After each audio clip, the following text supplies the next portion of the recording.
Okay, everybody, welcome to the latest episode of All Too Real 2. My name is Michael E. Cullen II, and with me, as always, is... Sesame, Lampshade, and Carrot. Lampshade? Yep. Why the choice of Lampshade? Because I looked at a lamp and I was trying to find something to say, so I said Lampshade. You know what? That's a good name. It's not the craziest one you've come up with. No, it's a tame one. Yes, it's pretty tame. So, anyways, today on the show, we have one of our all two interviews. I did an interview with my friend and who's a filmmaker. Her name is Vanessa Leonard. She wrote and directed this movie called A Story Worth Living, which you can now rent or buy on Amazon Prime. It's supposed to be coming to Tubi soon, I believe, too. We'll have a lot of info in the show notes of how you can find it. But basically, it was a really good movie that she wrote, directed, starred in, and it's got a lot of people from the Northwest Ohio area where I'm from. A lot of people that I know from the film world up there. I've worked with. I was in one movie with Vanessa, worked on another one or two that she was involved with. So yeah, I've known her for, I don't know, going on a decade now. Really nice person, very talented. She's working on her next script. We talk about that a little bit too. We didn't say what it was about, but she's it was a really good, important movie that deals with mental health and some of the pitfalls that we have in the world when it comes to care for people with mental health, and how, you know, sometimes we got to pay attention to people and make sure that our friends are okay and stuff like that too. It sounds like it's all a bummer, but it's actually kind of a interesting movie that's at some points almost like a thriller when you kind of are just wondering what's going on in the life of this character of Allison that she created for the movie. Right.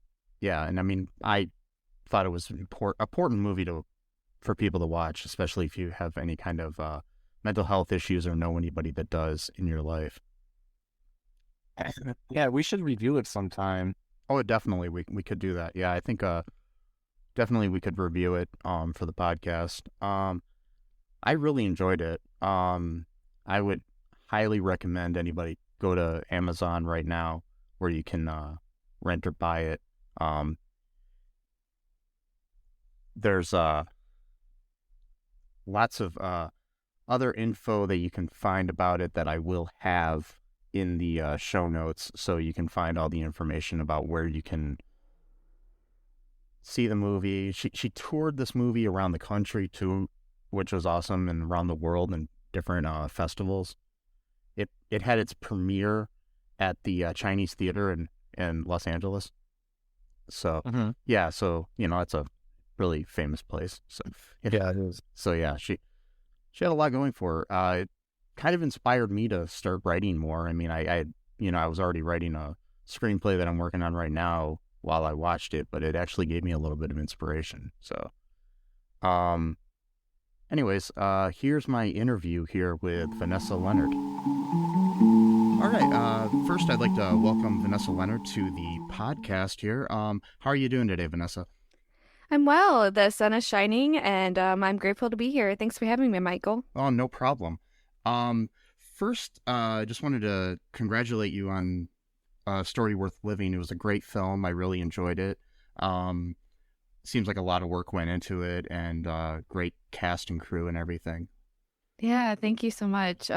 It's kind of like bizarre to think back because we filmed it years ago, pre-COVID. So it's definitely been a COVID baby and all throughout that process. But yeah, I actually have an actual baby now, an infant in the house. And I'm like, oh my goodness, I can't even imagine trying to shoot, a feature-length movie at the same time. So, Yeah, yeah. it's amazing when people can do that. Yeah, absolutely. Yeah, but yeah, that A Story Worth Living, I mean, I'm sure we'll get into it, but yeah, Yeah, a lot of work definitely went into it. yeah. Um, Start off. When did you get interested in filmmaking and the arts in general? So actually, I was 12 or 13 years old. I was on a family vacation in LA. And I don't know, I just loved everything about I don't know, just the environment and the storytelling and the just I don't know, just something grasped me. And I kind of proclaimed then to my family, I'm like, one day I'm going to be a woman filmmaker. Like I'm going to make it happen. And yeah, I don't know. I think maybe it was the Christmas before that vacation actually. But my parents got me some kid camera, from Toys R Us, so Yeah. not a DSLR or anything. But yeah, and really from that moment on, I just started capturing everything, anything and everything, whether if it was family vacations or concerts or events at school. And then also I But I grabbed my younger brother and kids in the neighborhood, and we wrote stories, short films and short stories, and mhm. we filmed them, and it was a lot of fun, a lot of acting, and then obviously as I got older, unfortunately, just as teenagers do, but I got busy with other things in high school. But it's really cool to be able to see that filmmaking is back in my life full circle. What happened was in my early 20s after getting married and after life slowing down, if you can imagine, then because I went from working like two full-time jobs and a part-time job and planning a wedding and all this stuff to going down to one job. And then obviously after marriage, and my husband is a touring musician, so he went on tours. So I'm just sitting at home kind of twiddling my thumbs. I'm like, okay, I need to find something to do. So yeah, one day, I don't know, I something popped up on Facebook and come out and for a zombie movie. And I'm like, oh, that sounds fun. Yeah. So essentially I looked it up, and it was legit. Like there was a studio and everything else, and actually I auditioned, and I actually got a speaking role, not just a zombie role. So That's that was good. kind of cool. But really, as you can imagine, you being a filmmaker yourself, I mean, Yeah. you get on these film sets. I mean, it's all about networking and talking to people. And really from there, it just kind of snowballed and connecting with different filmmakers in the community. Yeah. I mean, that is what it is. I mean, I moved a little bit away from the area that we both are from, and I kind of miss everybody, which is really kind of sad because I really want Aw, to get back into filmmaking, but I'm not that far away, so I'm good. But good, you're yeah, good. so I can always come back. Um, what was the like catalyst that inspired this film specifically here that got you interested in writing it and telling this story? Yeah. Yeah. So essentially, back in junior high, high school, mostly junior high, elementary, actually, now that I think of it, I was really big into short storytelling, to be honest, even before the film aspect. So looking back, I can totally see how it kind of developed into filmmaking later on. But I actually was really into short stories. And eventually, that's kind of what happened. I was in a really cool film in 2016, and I loved it. It was so much fun.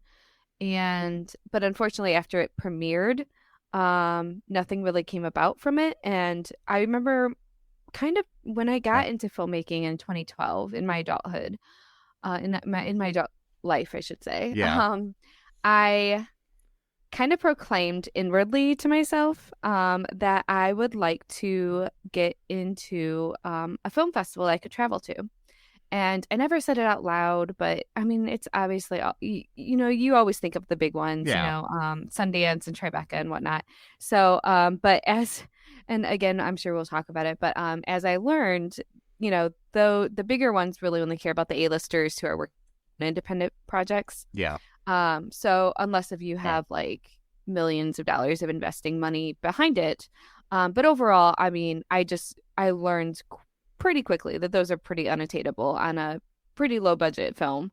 So, but that's okay. So, but either way, that was kind of my goal, was to get to a film festival I could travel to.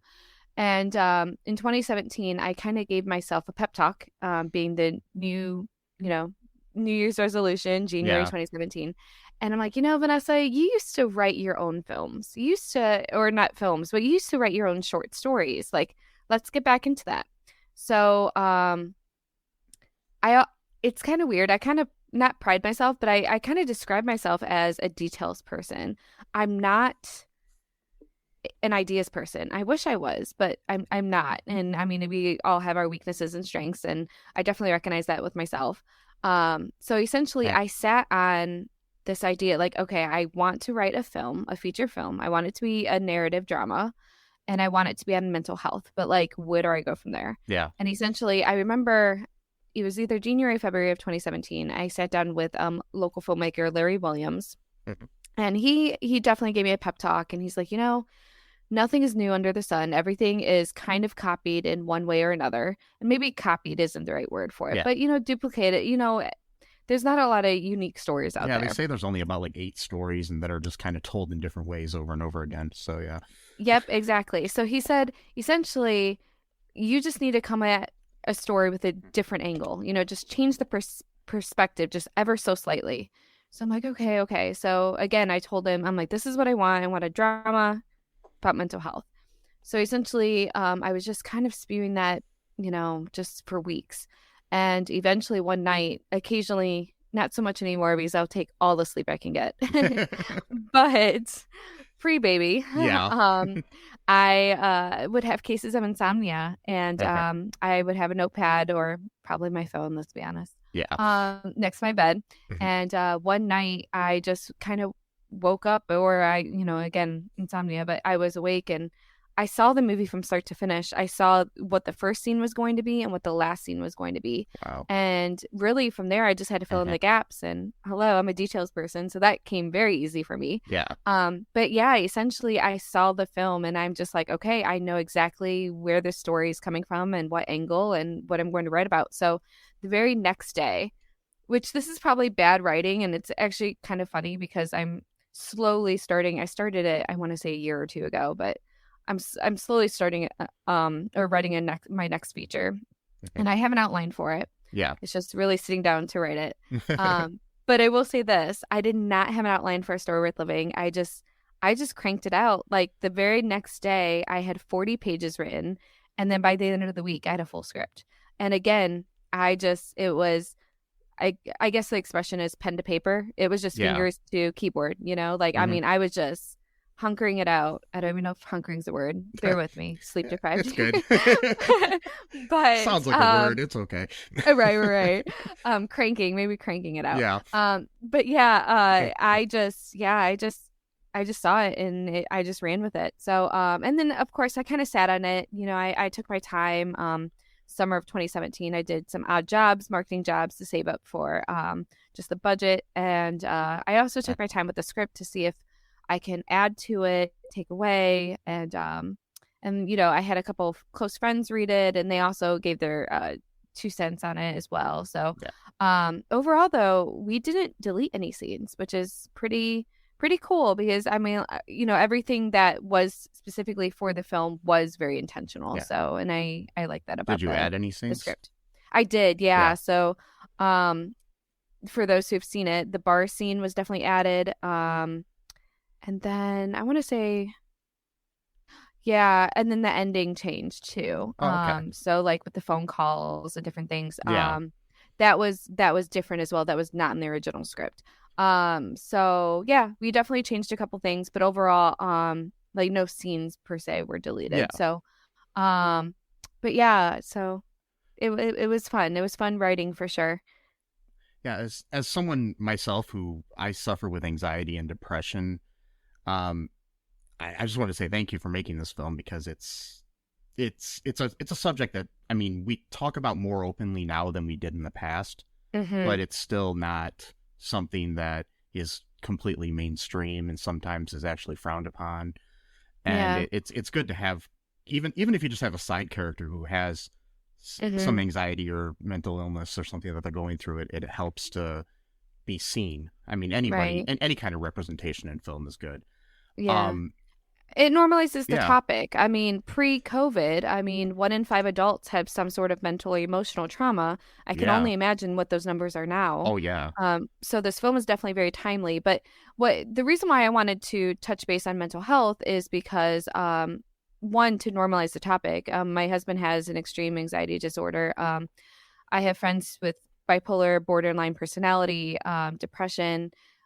So I mean, again, one in Hmm. five, Yeah. these people are friends or neighbors, family, coworkers. And oftentimes when mental health, mental illness is portrayed in big budget movies, I mean, you have the psychopathic killer and the schizophrenic, stalker, and it's just very dramatized. And I'm like, these people are very normal and they're going about their lives and living their lives and going to work and getting the newspaper. So I really just wanted to normalize the conversation. Yeah. I mean, it it does help when there's movies like yours or other ones that I've seen recently, because I mean it seems like Hollywood's catching up a little bit now too, but it seems Yeah, like I think so too. indie films are the where it was for a while there when it comes to expressing mental health or any kind Mhm. of like outsider type thing, of not your you know single line of storytelling that we've had for 100 plus years.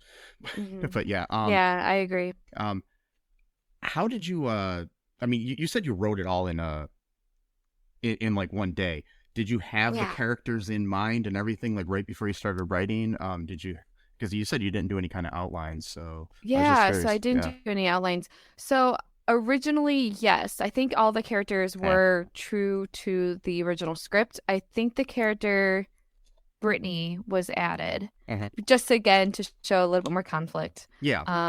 Yeah, so I want to say Brittany wasn't in the original script. But again, I liked the idea of having a small cast, but then obviously, um, I also not too, because like, you definitely want to work with a lot more people. So, but it was challenging. I think we had like what, 9 speaking roles, if that, in A Story Worth Living. Yeah. So, yeah. So like I said, it had its I liked working with a small cast, but I'm hopefully looking forward to working with a slightly bigger cast though too, Yeah. to be able to just have more diversity and whatnot. Yeah. How speaking of your cast and everything, how did you find the cast and crew for your film? Yeah, so I'm not gonna lie, just working in the Toledo area, when writing the script, obviously a couple people came to mind. I'm like, okay, I can definitely see this person is this Yeah. character and this person. But overall, when it came to the lead, when it came to Jacob Russell, when it came to and Brittany, when it came to Brittany's role, the book owner, bookstore owner, um, the bartender. I think that might be it, but those were definitely auditions for sure. Okay. But yeah, the mom, the dad, the best friend, those I definitely had Yeah. the actors in mind. That's good. Yeah, I mean it's always good to work with people, and I know you've worked with a lot of these people previously in other films that you've been in, so that was Hmm. probably good, because I know it's the number one thing I always like on a set that I've been on, whether I'm acting or doing camera work or whatever, is getting along with the people, because whenever there's Hmm. conflict, I go home and cry sometimes, because it's just so Yeah. bad, you can't. Yeah, Yeah. because it's supposed to be fun. It's supposed Hmm. to be a fun Yeah. experience, a good experience. And yeah, absolutely. You want to get along with the people. Yeah, definitely. Um, can you talk about, I mean, how you worked with the cast and crew? Was it daunting, like in your first, you know, time directing a feature film? Yeah, well, thankfully I worked with an amazing cast and crew who were all very committed to the project. That's good. Very committed, and I'm so grateful. But yeah, so Zach Kolhoff was lead cinematographer. I Yeah. had Kayla Elizabeth who assisted directed. Um, and yeah, all the actors, I mean, even the lead Joe Morales, who played Jacob Russell, he was driving 3 hours one way, so 6 hours a day, Oh wow. to be in this film. And like he was just that committed. And obviously I really took into consideration his schedule, his Yeah. his drive time. Um, So for instance, like we would be shooting, say me and Melissa or someone, we would be shooting at like 9, 10 a.m. and I wouldn't schedule Joe to be on set till like 1 o'clock or Yeah. noon. So that way he doesn't have to be up at, 4 a.m. to travel here. Yeah. But yeah, thankfully I had an amazing cast and crew who were just very committed and really saw this project and really believed in it. Yeah, it's good. I mean, it's hard when you have people from out of town trying to do. I mean, I had to shoot in a movie I did like all scenes with one actor in one day, and then I had a weekend for another actor who was kind of one of the major characters in the movie. So it was really fun trying to shoot around their schedules and then just shoot everything else, other days. So it was good. Yeah. And using doubles. And one thing that oh, sorry. And we used doubles too, but that was just oh, that's cool. Yeah. I mean, Uh-huh. movie magic, right? Oh yeah. But yeah, one thing too that made this a unique experience because Joe, the lead actor, was so far away from Northwest Ohio. He lives on the east side of the state. I definitely want to utilize his time to the best of my ability. Oh yeah. So I actually edited the film as we were shooting. So that way, if we had any reshoots, I would schedule them as we went along because again, I just wanted to make sure, that we wouldn't be, 8 months later and like, oh my gosh, we need to reshoot this entire thing. So, so that way we were just already in progress and already going. Yeah, because it's hard when you reshoot later because, people don't think about the fact that somebody could shave, somebody could change their hair color, do whatever, and it's just... Yeah, absolutely. Yeah. And then not to mention you just lose momentum and I've seen so many projects just kind of fall through the cracks and they just don't pick back up. So, yeah. I've been involved and started a bunch of those. So I understand. So, unfortunately. Yeah. How does the... Like, I mean, do you think you have like a stamp yet of like your artistic style or anything that you want to go forward with? Or do you plan to do more dramas or more comedies or anything in the future? Or what are you doing? So I know it's so funny because I don't even like chick flicks. Like I'm just like, I find them very predictable. Yeah. I mean, I find like my personal niche, like what I personally like to watch are thrillers, probably suspense thrillers, probably some comedies too, depending on my mood. Yeah. But yeah, when it comes to like romance dramas, I'm like half the time, if someone recommends one to me, I end up like forwarding it to the end because I'm like, this is so predictable. And we all know how it's going to end. But yeah, so I will say this, if I can't give too much away, I am writing my next script. And like I said, I started it 2 years ago, but I didn't really like the direction it's going. So I've just kind of been thinking. And then I remembered, I have a very good friend of mine, and it is loosely based on a family member in her life. Okay. So, so essentially, my next film is going to be a drama again, loosely based on real life experience, a situation, and it's gonna be a Christmas movie. So I'm pretty excited about that, changing the genre a little bit with that. That's good.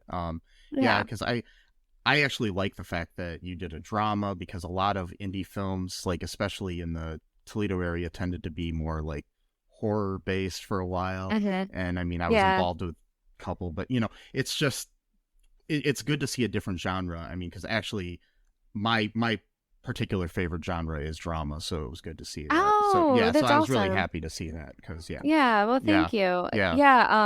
I will say this, like, I'm so grateful for my guy friends, like, because I'm just like, oh, sorry, guy, like, thank you for supporting me and coming, but like at the same time, I'm sorry that you have to sit through a chick flick. And like they're like, oh my gosh, no, by what is it called? Like, I'm trying to think. By the second half of the film, part 2 of the story, there's a cool film, Act 2. I think that's what it is. I'm like, I want to be using that filmology. Yes. But yeah, so by Act 2, they're like, no, we were on the edge of our seats. Like it's very much into like a thriller kind of. And I'm like, oh, okay, I didn't see it that way, but cool. So thank you. So yeah, I took that as a compliment. So even my guy friends really like it and really support it. So yeah, I mean, in a way, you could actually almost look at it as even a horror film or a thriller where the villain is mental illness. Where it's kind of like, and not so much the character or the character playing it, because again, oftentimes that's where it goes. But it's just the mental illness itself, not the crazy guy with a hockey mask on or something. Yeah, exactly. Nothing against horror movies, by the way, but yeah, Yes, but yes. they're great. I'm wearing a Scream T-shirt right now, so I don't have anything against them. So There we go. yeah, There we go. the um, is there like a specific favorite part that you had about making this film? Like anything that stands out? Yes, actually, that is such a fun question. Yeah. So when I immediately saw the film, like I said, when I saw the film from start to Okay. finish that one night, um, it's kind of bizarre, but a lot of the scenes that people like on the outside looking in, they're like, "Oh my gosh, how did you go to like where's a waterfall in Ohio? Like where's a waterfall?" Yeah. And then they're like, "How did you go to the mountains? Like how did you make that happen? Like West Virginia and like how did you make what was the third scene? I don't know. There was an owl. I mean, all Yeah. these crazy things. Like how did you make that happen? How did you know?" And so I will say this, the waterfall and the mountain scene for sure. I feel like there's one more scene, but it's slipping my mind at the moment. But definitely those two scenes are definitely very memorable in the film. I went to both of those locations with friends just on a random weekday. I took off of work and just with girlfriends we just took a day trip, Yeah. I looked up waterfalls in Ohio, and I think this was like 2015, 2016. And I asked one of my girlfriends, like, "Hey, do you want to go waterfalls? Let's not take TLC's advice." Yeah. Don't And go chasing I'm like, waterfalls. Yep. yeah, exactly. I'm like, I hope he gets that reference. Yes. But yeah, I'm like, do you want to go, check out some waterfalls? There's actually quite a bit in the Columbus area. And she's like, yeah, let's do it. So I remember checking that out, and I think it's Indian River Falls, Run Falls, something like that. That's where we ended up shooting. And I remember that place. And then the mountains in West Virginia, that was again another, oh, this is exhausting. We did that day, because it's 6 hours one way. So if you think about it, that's 12 hours plus hiking in itself. Plus I remember getting food there. Like we were there for, it was like a 16-hour day. And I remember it was a random Tuesday. I had to work the next day at the office. Like, looking back, I'm like, I could never do that again in my life. But yeah, when we filmed it for the movie, it was definitely a weekend. It was definitely a weekend shoot, and we went there for the 2 days. But anyways, so how I pulled those off though is because I just went there just for fun, years prior, and at the time, obviously, when I was visiting them, I didn't think, oh, this would be a really cool movie set, or I did not, but apparently they just really stood out in my brain and in my mind, and I'm like, it kind of popped up, and I'm like, yeah, I could totally, if I could pull that off on a random Tuesday afternoon, I could totally pull it off for a movie. So, and thankfully we did. That's great. I never knew that there were like big waterfalls in Ohio at all, so I didn't know that. Yeah, there's quite a few. Yeah. I know. I've been to like some smaller ones, like in the Cleveland area. I actually have a weird story where this girl I was dating in college, first date, like we went out of town, we went to Cleveland, and we were in this park after dark where we were looking at the waterfalls and stuff, and we kissed for the first time, and then we go out of the park and there's 2 cop cars waiting for us, and yeah, that kiss ended up costing me $150. Oh my god! Well, I guess when what is it, the kiss, every kiss, or I don't know, there's no price, or I don't know. My goodness. Yeah. Aww. So yeah, what a story though. I know. I'm actually working it into a screenplay, so it's. Oh my gosh! So please do. Yeah. That's amazing. Yeah. So I had a question too about like, is there any kind of movie that you saw before this that kind of inspired your style or idea or direction for this? Definitely inspiration. So, as I mentioned earlier, I'm not a big fan of chick flicks at all. But there are definitely 2, if not 3, films I was inspired by. The 2 romance movies that I love, that again, this is rare, but they're also older. I think one was 2000. I could be wrong on that, but it was A Walk to Remember. Yeah. And then with Mandy Moore and Shane West. And then 2004, Ryan Gosling and Rachel McAdams, The Notebook. Yeah. And then I think this was 2008, Hillary Finch, P.S. I Love You. Okay. Yeah. So those 3 films were kind of the inspiration behind this. Looking back, I'm like, I don't think The Notebook really inspired this at all. Actually, I just Yeah. really like The Notebook. Yeah. But looking back, I'm like, it's really kind of a mixture between again inspiration, with A Walk to Remember, Yeah. and then P.S. I Love You. Essentially, but instead of like the notes, it's more of Yeah. a journal aspect. But again, instead of the death of the leukemia for Uh-huh. Walk to Remember, it was mental illness being the illness, and yeah, and actually, in A Walk to Remember, I'm kind of thinking, Shane West takes Mandy Moore's character on like a whole bunch of fun, Yeah. I guess, budget or not budget, bucket items, Like a bucket list, bucket list, yeah, yeah, sort of thing. of Yeah. things that she wants to do, yeah. Yeah. So essentially, I'm like, that's kind of what inspired this, because I'm just like, oh, I definitely don't want it to be just a down, super serious film. I'm like, I definitely want to entertain people as well. I definitely want to have an uplifting, yeah, just just the romance and Uh-huh. the budding romance of the film. So essentially, yeah, Jake takes Allie on just a whole bunch of adventures. Yeah. Well, as I mentioned, waterfall, mountain, holding an owl. I think a music festival, and Yeah. so just a lot of fun stuff. That I really just wanted to highlight the new beginnings of a relationship. How were you able to film the Bonnaroo festival thing? I was just curious That was after the watching it. one, yeah, that was the one scene that, oh my gosh. Well, originally we actually did go to a music festival, Yeah. and it was in, I think, Tiffin, Ohio. Okay. But we got some B-roll there, and then we actually did the speaking scenes there too, but the lighting wasn't that good on us. Yeah. So we actually, even though we kept with the B-roll, my colorist Larry Williams, he said, you really should reshoot this, like, in order Yeah. to like really have the full effect and have the high quality, you really need to reshoot this and control the lighting. So I'm like, okay. So additionally too, actually, I failed to mention, we also went to what is it called, GAF, German American Festival. Oh, okay. And just a local festival. We got some B-roll there, just Yeah. of, different music and whatnot.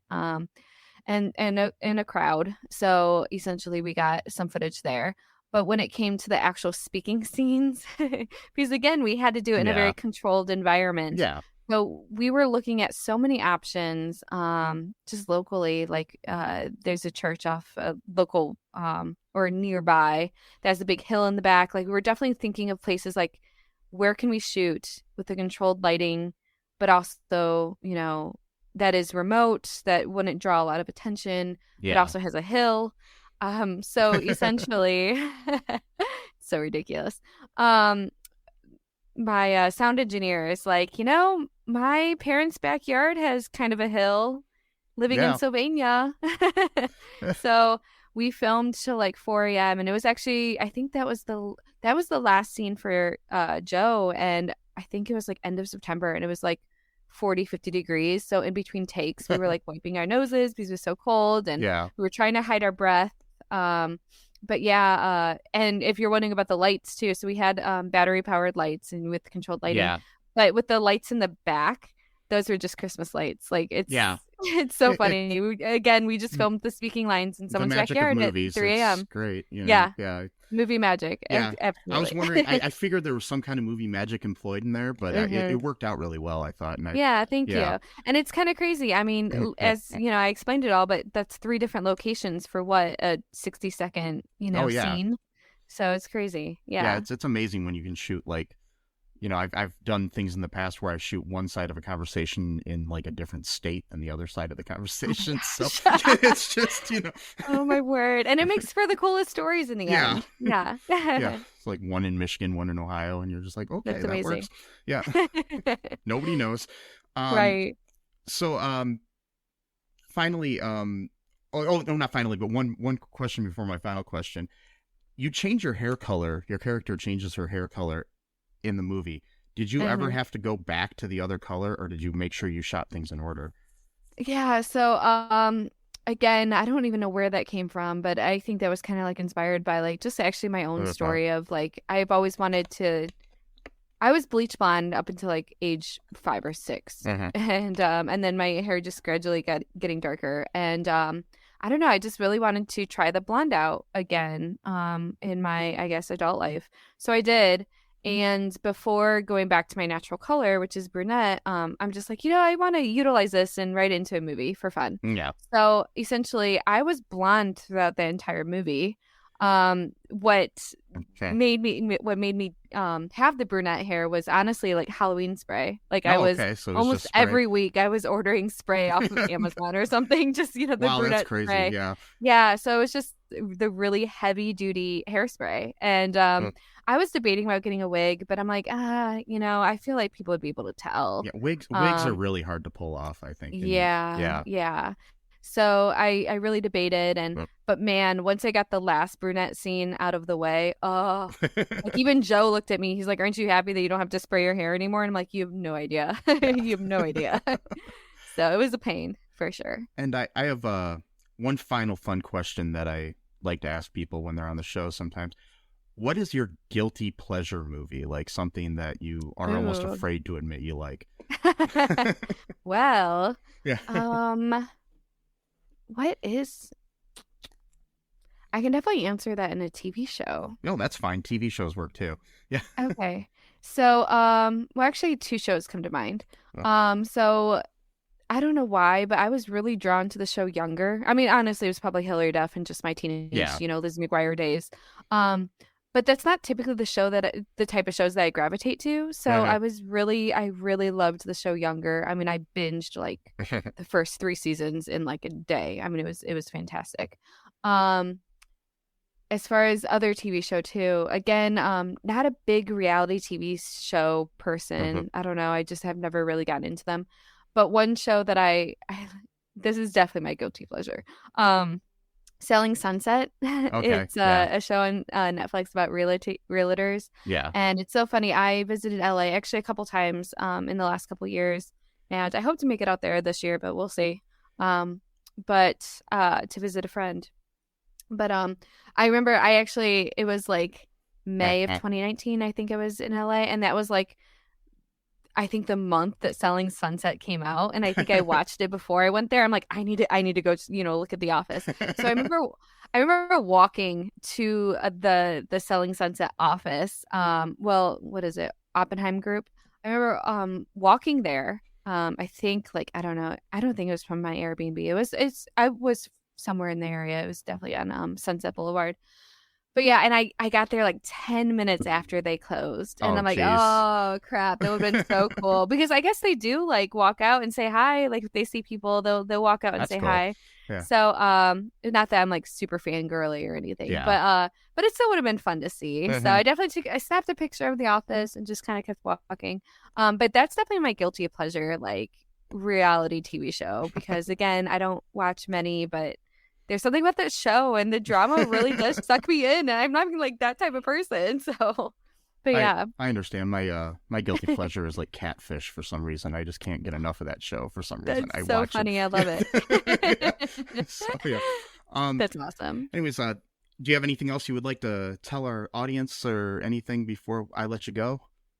Yeah, actually. So, for those who are interested in checking out A Story Worth Living, it is available all to see. I mean, it did the festival circuit, was delayed a couple years due to COVID. Yeah. But it world debuted in Hollywood. It's played in 6 countries, I think 11 major U.S. cities. It's been around the world, and now it's available for most people to see. I say most because I have a couple followers in Canada, and they're like, we can't watch your film, and I'm like, I'm so sorry. So yeah, so hopefully it'll be available in Canada soon, but definitely in the U.S. for those who are interested. It is on Amazon Prime. I do know it will be, I haven't announced this yet, but it's okay. It will be on Tubi, and it will also be on Google Play. I think Fandango, Vudu as well. But I don't know when. So I keep checking, and I don't know when those are dropping, but hopefully soon. But yeah, for right now, it is on the big one, which is Amazon Prime. So be sure to check that out. Yeah, I was wondering if it was going to end up on Tubi, because I know one of the production companies I saw behind your film did A Bachelor's Valentine, which Oh is yeah. yeah, my friend Brian's in that movie, and I was just Oh, yeah, awesome. yeah. So yeah, he's the Yeah. star of it. Yeah, Yeah, I so yeah, definitely know. yeah, I worked with the yeah, producer for sure yeah. on Okay, I was another just Columbus film. yeah. So I was Yeah. wondering. Yeah, that's awesome. Okay, so, hmm well, thank you for your time, and I'll be sure to share all of your links in the show notes if anybody's interested in checking the movie out, which I highly recommend. And have a good day. Thank you. Thanks so much, Michael. No problem. Okay, that was our interview there with Vanessa Leonard. Hope you guys enjoyed that. If you want to hear more interviews like that, let us know. If you know anybody that you want to have on the show, let us know. That rhymes. Do it. Yeah, it did rhyme. Yes. Do it. Tell us Tell us every person you want to be interviewed. Yes. Every person in the world. That Yeah. you Well. It'd be good if you have any kind of way of getting a hold of them and you're friends with them. Well, yeah, true. Yeah, because you can't be like, hey, we want you to interview Tom Cruise, and be like, yeah, that'd be great. And you got no contact info. Yeah. Right. Yeah. We're not going to go around looking for the contact info for Tom Cruise. We don't have the labor power to do that. So yeah, Xenu never gave me the power to. Oh, anyway, so oh no. Anyways, I hope you guys enjoyed that interview there with Vanessa. Yeah, I would recommend highly, like I said before, to check out A Story Worth Living. Her movie, it's really, I think, like an important film. It's really kind of cool to see indie films that aren't horror. not that they all are, but a lot of them are.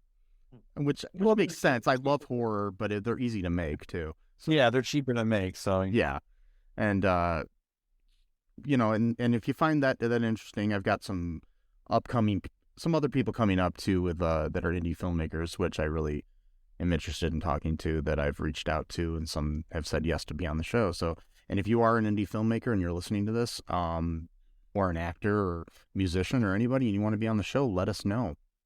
Mm-hmm. That'd be great. That would be super cool. Yes. Any final thoughts here before we wrap this up here, Sesame? You almost said my Sesame. My Sesame. Yeah. My Sesame. No, I've got nothing. Mm-hmm. Nothing else. Nope, nothing else. All right. Well, important thing here. Be good to each other. Look out for your friends. Take care of yourself, Yeah. There's help out there if you need any kind of help with anything mentally, There's lots of avenues out there. The best step you can take is just reaching out to somebody. Yeah. Anyways, that's all for today, I think. Make sure you check out anything you want from us at all2real2.com. That's the best place to find us. And be good to each other. Remember that I love you. And Sesame loves you. Yep. And until next time, bye-bye. Thanks for listening to All Too Real 2 podcast, a Cullen Park production. Produced and edited by Michael E. Cullen II. Music by Matthew Hawes. Subscribe and share the show. Visit us at cullenpark.com.